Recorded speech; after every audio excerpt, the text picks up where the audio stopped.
So, Tommy Coulet and Bobby Calvin, the first Bobby. If you haven't listened to the previous episodes, here's the quick breakdown. I'm sure it's tedious at this point, so I'll be brief. But if you're new, here's where things stand. Exactly 2 Saturdays apart in the late 1990s, each man, Tommy and Bobby, drove from Ridgewood to Hunter Hill Rest Stop in Vallejo. There, they met a man.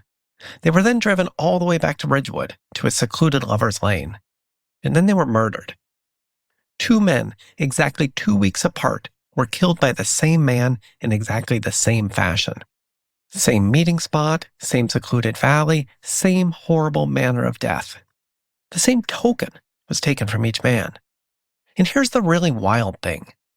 The same man who had discovered Tommy's body, he also discovered Bobby's. But this guy, Daniel Palmer, he had rock-solid alibis. He was holding a fundraiser for the Police Sports League on one of these nights and for a local politician on the other. So police knew they had a killer on their hands, but they also had nothing. No leads, no motives, no suspects, nothing. With the investigation stalled, Officer Ida Jones, who would later become a detective and follow this case to its conclusion in 2023, said she had a good hunch as to why the investigation stalled, or at least a partial reason. She had seen this before, and the idea of it replaying itself all over again in Ridgewood gave her nightmares. Here's the story. But first, you can follow along with all these cases and immediately access a members-only community for behind-the-scenes information at our Patreon page, where you can also join our true crime and criminal profiling reading group, where we can all geek out and learn together about the sociology of crime and pop culture, and so much more. I hope to see you there. From San Francisco, this is Crime Adjacent, the never-ending true crime story told weekly. I'm Chase Patrick.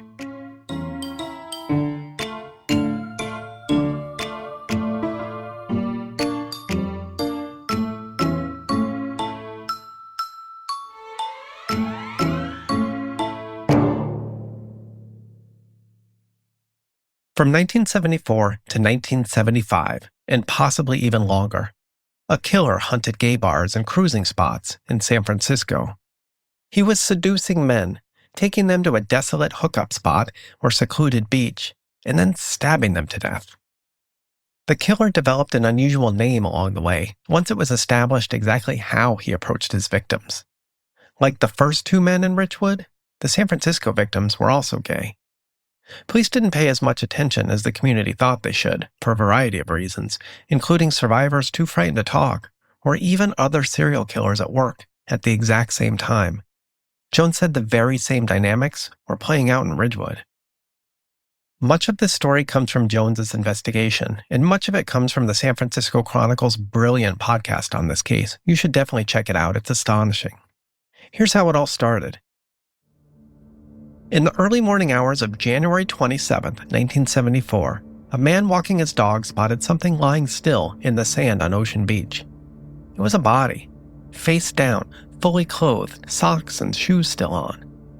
The man was later identified as Gerald Earl Kavanaugh, 49 years old, a quiet, private man who had immigrated from Canada. He had been stabbed at least 17 times. And here's something. There were cuts on his hands, defensive wounds, suggesting he'd fought like hell. Something not seen in the Ridgewood attacks.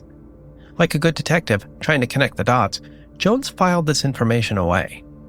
Kavanaugh's murder was shocking, but it wasn't treated like an emergency. Police took note. The paper ran a small blurb, one more murder in the big city. And then life went on, just like it did in Ridgewood after Tommy's death. Less than 6 months later, on June 25, 1974, the body of 27-year-old Joseph J. Stevens was found near Sprickles Lake in Golden Gate Park. Jay was a popular drag performer, a singer, dancer, comedian, the whole works. But like too many guys connected to this case and the case in Ridgewood and so many others, he met the wrong man. At some point in the evening, they left together, and Jay was found later beside the tourist lake in the park, stabbed to death. The Chronicle offered a horrible epilogue to this case. Jay's sister, believing a form of evil had been unlocked from her brother's murder, dismembered their mother 3 months later, and tried to burn her in a fireplace before taking a sledgehammer to another sibling who survived. It's a side note, yes, but it's also another reminder of the ripple effects of these cases, the tragic wakes they leave behind for families. It's not nearly the same, but the aftermath of Susan's death sent Nikki and I spinning in opposite directions. Nikki towards the police, and me towards the Marines. She wanted to solve Susan's murder. I wanted to run away. I'm not proud of it. Anyway, back to the case. Remember that the first death of Gerald Kavanaugh happened way back in January. It was difficult to make connections between these cases at the time. There wasn't a usual cycle or pattern yet. Even the term serial killer wasn't a thing yet. The phrase wouldn't be coined for a few more years. So these murders, they looked like two random events, nearly 6 months apart. It happened. And then, 2 weeks later, the killer struck again. This time, the victim was Klaus Christmann, a 31-year-old German national found dead at Ocean Beach. He was married to a woman. They had children, but there was also evidence that he'd frequented gay bars. According to the Chronicle again, Christmann had been stabbed more than 15 times, and his throat had been slashed so deeply he was nearly decapitated. It was at this point that the San Francisco police started to see a pattern, a grim, bloody trail pointing toward a killer with a bent towards overkill. The public didn't know that yet, and neither did the city's gay community. And then, there was a pause in the case. The killing stopped. It would be nearly a year before the next victim. Frederick Capon was a decorated Vietnam veteran and registered nurse. On May 12, 1975, he was also found near Ocean Beach, the now familiar dumping ground. Like the others, Capon had been stabbed multiple times and left in a public place. 1 month later, on June 4, 1975, the decomposing body of 66-year-old Harold Goldberg was discovered in Lincoln Park. Goldberg was different from the others, older, and not much is known about his background. But the injuries, the stabbings, the brutal violence, they were the same. At this point, as far as police knew, 5 men had been murdered, all gay or believed to be, all killed in a personal, frenzied manner. Investigators quietly theorized that San Francisco had a serial killer on its hands. But here's where the case takes a sharp, devastating turn. Because the victims were gay, the case didn't get the kind of attention it should have. In 1970 San Francisco, being gay could get you fired, evicted, disowned. There were no legal protections. The Castro was growing, yes, a haven for many, but the gay community had to organize its own patrols to protect each other, not just from the killer, but from hostile residents and muggings and assaults or even the police. The community watched out for itself. To situate this time, these murders happened a few years after the Compton Cafeteria Uprising of 1966 against ongoing police harassment of gay people and trans people and drag performers. This is an often overlooked uprising that predated the better-known Stonewall Uprising of 1969.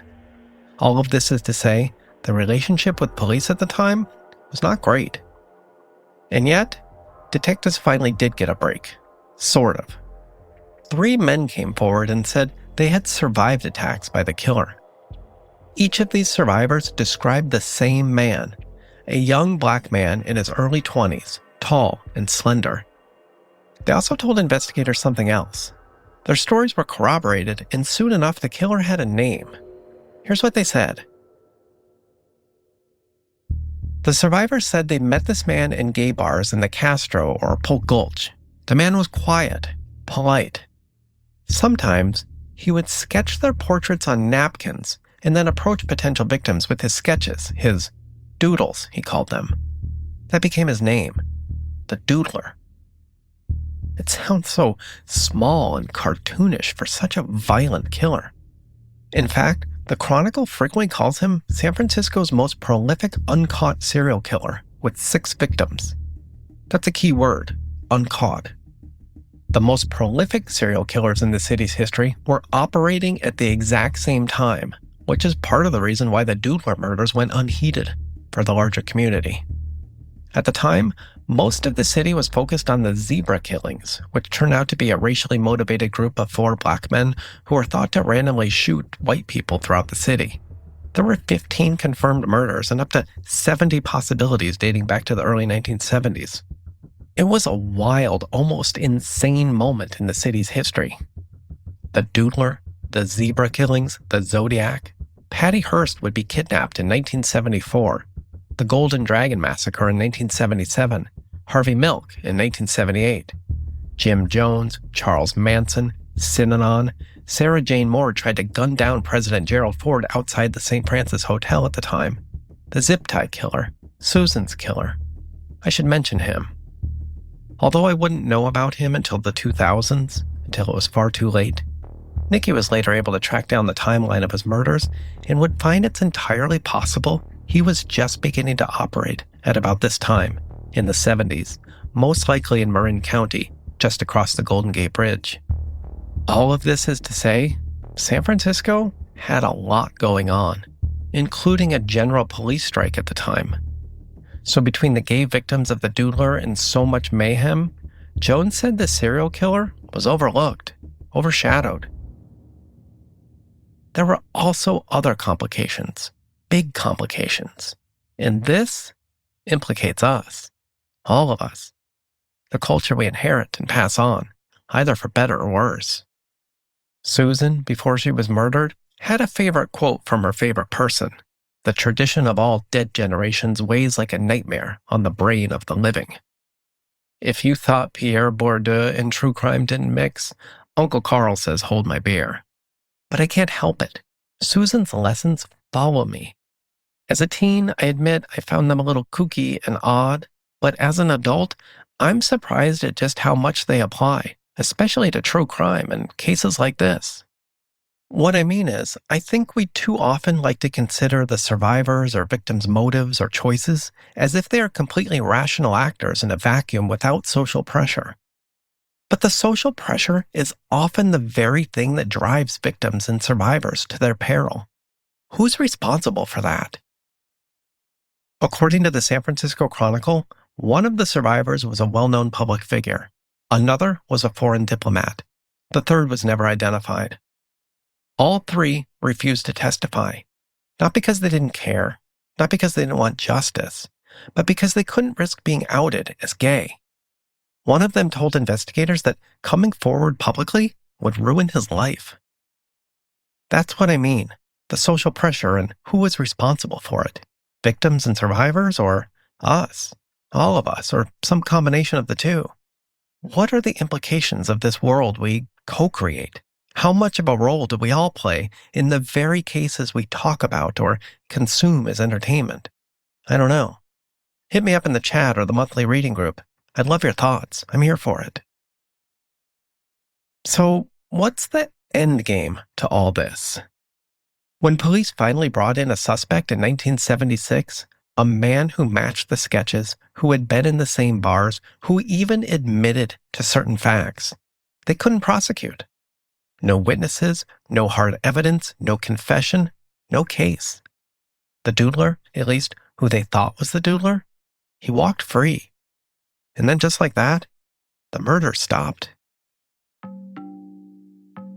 But Jones wondered if that was true. The official narrative was that the murder stopped when the suspect was interviewed. Maybe he got spooked. Maybe he realized he was now under the microscope. Or maybe, Jones thought, he simply changed his methods. Maybe he got better at hiding bodies. Or maybe he simply moved on. That's what stuck with Jones. That's why she dug so deep into this case. For decades, the San Francisco cases went cold, and the Doodler became a footnote, a name in police files and a whispered boogeyman in Castro bars. Jones followed this case as far as she could, asking San Francisco detectives for help with the rest stop murders, wondering if they were linked. They told her the case was still active, into the 1990s and even into today, because in 2018, something changed. San Francisco police reopened the Doodler case. Advances in forensic technology had breathed new life into cold cases all over the country, and the Doodler file was back on the table. Investigators re-examined evidence. They looked into old interviews. and what they found stunned them. In 2022, police announced they would officially link a sixth victim to the attacks. On April 27, 1975, Warren Andrews was taken to Land's End, a hillside trail where the continent meets the Pacific Ocean, and he was beaten to death. He died weeks later after a coma. Police also announced they had a strong suspect. Not just a theory, a real person, the very same person who had been questioned back in the 70s. According to police, that person is still alive today, still living in the Bay Area. The case has become something more than just a mystery. It's a symbol, a reflection of a time when gay men could be targeted, killed, and forgotten. When police couldn't or wouldn't protect them, when survivors had to choose between justice and survival. Today, San Francisco is a different city, more inclusive, more aware. But for the Doodler's victims, that change came too late. Or did it? Did all that much really change in the progressive Bay Area between the 70s, when the Doodler was attacking men, or the 90s, when it was the rest stop killer, or in 2023, when the killer reemerged? Jones told me she's aware of the general narrative of progress and arcs of justice, etc., but she's not so sure. Not after what she saw in Ridgewood in the 90s, and then again in 2023. Remember in an earlier episode when I said things got touchy? This is what I mean. In 1996, in Ridgewood, after Bobby's death, Jones was the first police officer to broach the idea that if a killer was out there targeting gay men, then maybe the department should put out a warning or a helpful alert for the community. Jones, young, black, still closeted herself at the time, pushed the idea forward but was met with ridicule and derision. There was a fair amount of mocking behavior growing in the department and the whole town at the time. Jones was still a detective trainee. How does she call out her bosses and colleagues as homophobes? So she bit her lip, put her head down, and went to work, focusing on solving the cases. She told me, "These were my people. I felt a duty to stop this." The alert went nowhere, just like it did with the Doodler. But Jones kept pushing. She suggested a sting operation at Hunter Hill, hoping to lure the killer out of hiding by making an attempt on an undercover cop. But no one wanted to volunteer. The crime scene photos, they'd made the rounds around the department, and no one wanted to risk it. And besides, the rumors were spreading. Some officers said they didn't even want to pretend to be gay for a sting, fearful they would endure teasing. Seriously, these are the same guys who would go on to put Punisher stickers on their cars and uniforms, like real tough guys and baddies. But teasing, that was a bridge too far. The 1990s were a fraught time for queer people in Ridgewood and the state in general, with basic human rights and dignity whipsawing from approval to outright hate depending on the year. It's worth remembering the cultural atmosphere in which these murders resided and why that matters to the case and so many people and loved ones caught up in it. This is an ancient history, and like much of history, it repeats. It wasn't until 1999 that California legally recognized same-sex partnerships, the first in the nation to do so. And this ignited more than a decade of debate around gay marriage, with voters banning it, courts ruling these bans as unconstitutional, and then San Francisco Mayor Gavin Newsom finally taking the matters into his own hands and overseeing gay marriages on Valentine's Day in 2004, which seems like a distant memory by now. Do times change? Or do people change them? Or not? But even after that, the battle continued in courts and on ballots for another decade. It wasn't until 2015, 10 years ago, that the U.S. Supreme Court put the matter to rest and ruled gay marriage constitutional. Although the ruling remains tenuous depending on cultural winds or which judges rule which way. Several states are currently considering bills to outlaw gay marriage again. What I mean to say is this: the 70s, the 90s, today, it doesn't sound so dissimilar, more like a loop than forgotten history. Like I said, does this implicate us? Are we more tied to tragedy than we believe? Jones thinks so. In our interview, she wondered why Tommy's or Bobby's or even her own basic human rights should be put to anyone's judgment or vote. This was only the legal front, however. Culturally, acceptance of gays and lesbians depended on where you lived, who you hung out with, and maybe what you watched on TV. As Tommy's father, Bob, mentioned, he remembered the taunts aimed at Hunter Hill or Polk Street in San Francisco as places populated by gay men and never to be visited by the straights. Bobby's brother, Patrick, told me the same thing. Once word got around Ridgewood that the first two men were taken from a known cruising spot, rumors spread. People gossiped. Jones said, "It was pretty rough here, believe me. Most people just didn't know any out gay people or see them regularly on TV." Ellen, the talk show host, didn't come out until the next year, in 1997, and Will and Grace didn't debut until a year after that. In this cultural vacuum, mocking and ridicule stood in for acceptance, especially in a small town like Ridgewood. Jones felt this herself. She told me she didn't come out until 2015. She was afraid. She wasn't sure how people would take it or if she would lose her job or benefits. She listened quietly for years, day after day after day, as her coworkers and friends and pastors and just random passers-by at Mix's Diner demeaned people like her, made jokes, said maybe those boys deserved it. Sitting in a worn yellow recliner in a comfortable one-story in Leisurewood, just 2 blocks from Tommy's father, she said the case kept her up at night. These guys needed someone to fight for them, she said. Let them know someone cared. I remember what happened with the Doodler, and I didn't want that to happen here. But it did. Jones said finding that one witness or one crucial piece of evidence also felt achingly elusive, just like in the Doodler case. She spent many nights wondering if the rest stop killer would also slip through the cracks of public attention. She was not alone. Jones, Tommy's father, and Winnie Freeman, the local reporter, they all made a pact. They wouldn't let their boys be forgotten. Not this time. They had no idea what they were up against. Like I said, they had no leads, no clues, no suspects. Even Al Williams, then the lead detective and now chief, admitted that at the time, once it was determined the victims were gay, the case might not have received the same attention as diligence as, say, the murder of a young white schoolgirl. He admitted it and tried to make amends later. But at the time, rumors spread around town. Don't go to the valley at night. Don't go to the rest stop. But mostly, people seemed to shrug, according to reporter Winnie Freeman. Yes, there was a killer out there, but unless you were gay, you were safe. It had haunting echoes of the early AIDS epidemic, when again, ridicule followed the victims. It sounded so similar. Unless you were gay, you were safe. We know now, of course, that's not how it goes. It wasn't how it went with this case either. Because everything changed exactly 2 weeks later after they discovered Bobby Calvin. Because yet another body, a third man, was found.